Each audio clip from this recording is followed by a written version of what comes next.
আমার এখানে মাটনটা ভাজা হয়ে গেছে। আমি এবার মশলাগুলো একে একে দিয়ে দিচ্ছি।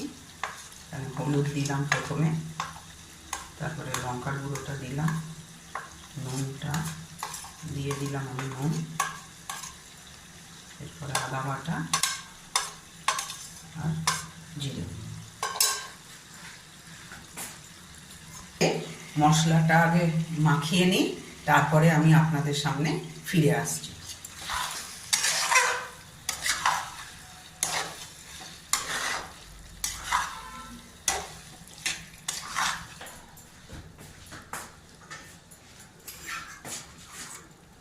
এরপর বাড়িতে পাতা টক দইটা আমি দিয়ে দিলাম। এটা খানিকটা কষানো হোক, তারপরে আমি ফিরে আসছি।